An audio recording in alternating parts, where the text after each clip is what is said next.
Hello guys and welcome to Tea or Coffee. I'm quite certain that you're wondering what's going on and why I'm here. Anyway, Tea or Coffee is a very dynamic show, and today on the show we have quite a number of things lined up for you to enjoy, for you to, of course, learn from. And today is Wednesday. You can see I feel fabulous because it's Wednesday, it's our Wellness Wednesday. Now, let me run you through what we have on the show. My name is Oluwayemisi Gbelee, lest I forget. And today on the show, we have all the usual sight and sound, health tips, and of course, we'll have Medic Lounge, where we'll talk about how to take care of yourself. And of course, we take Wake and Workout, where we exercise. You see, I'm fully kitted for the exercise this morning. I am not leaving anything to chance. But however, that's not all that we have on the show. There is newspaper review with God's Time David. But let me not take you through too much. Let's go on a very quick break.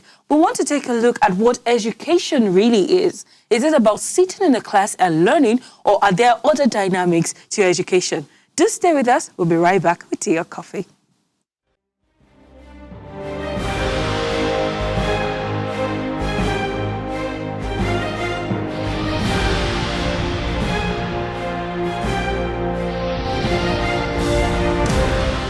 Welcome back. If you're just joining us, it's Tea or Coffee. You can follow us on all our social media platforms on Facebook, Twitter, Instagram. And of course, you can follow and subscribe on YouTube. Click on the notification bell so you get a notification every single time we put up a video. As I was saying earlier, just before we saw that short feature on education, what makes education count? Is it the education that happens in the classroom, or the one that happens when you're at home? Or what happens when you pick up education from the internet by watching videos or watching other resources or even online classes? Now, this morning, we also want to take a look at what makes education important to our society. First things first, education secures you. What do I mean by that?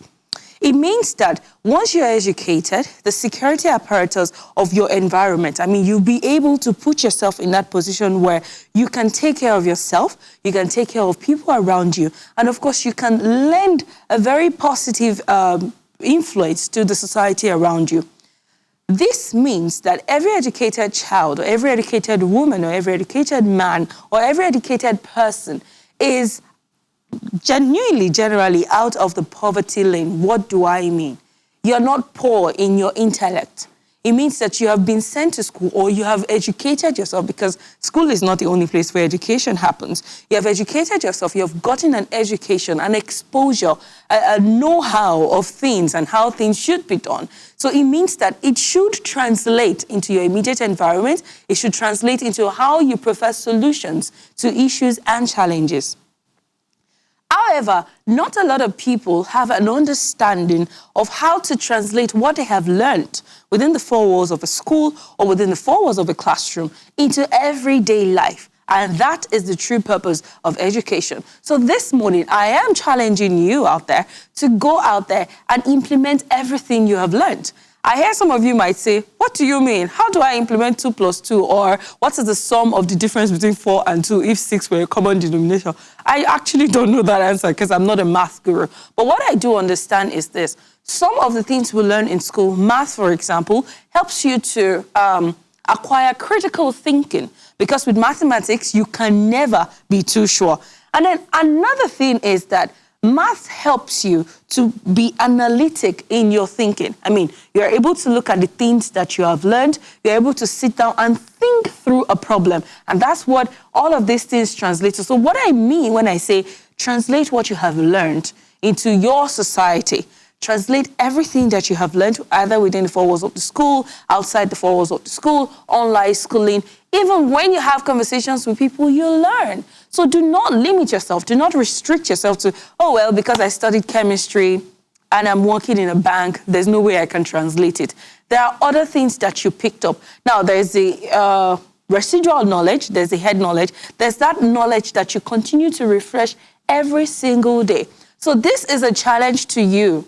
Every day, make sure you learn something new. It may be a new word, it may be a new sentence, it might be a new concept or a new idea. It might stem from biology, it might stem from economics. You can learn about the world around you. In fact, you can look around and say, okay, there's this clamor that climate change is affecting everybody. What is so special about climate change? You can pick up your phone. I mean, the world has gone global. Punch into Google and search, what is climate change? When you do that, you're able to pick up knowledge. Now, when you have conversations or you're at a party and you want to break the ice or you really do not know how to start a conversation, those little things that you picked up along the way are conversation starters that will present you as a smart person. Well, I hope I've been able to convince you this morning that education is not something to be brushed aside with the wave of a hand. And every human being, every single human being has the right to be educated. So, in case you're one of those people who probably growing up, you didn't have access to education or you feel that your right was denied as a child, you can still brush up. I mean, who says learning never stops? So there's no limit to the age wherein you can learn or get educated.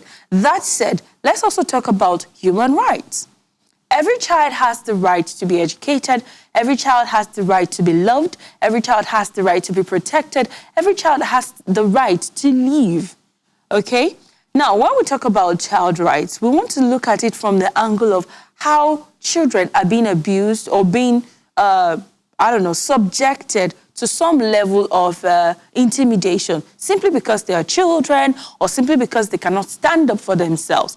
Let's talk about child rights on the level of abuse. What do I mean by child abuse? This is when somebody, an elderly person, an adult, takes advantage of a child, either denying such child of the basic rights to life, or sending such children on errands that they cannot or they are incapable of handling.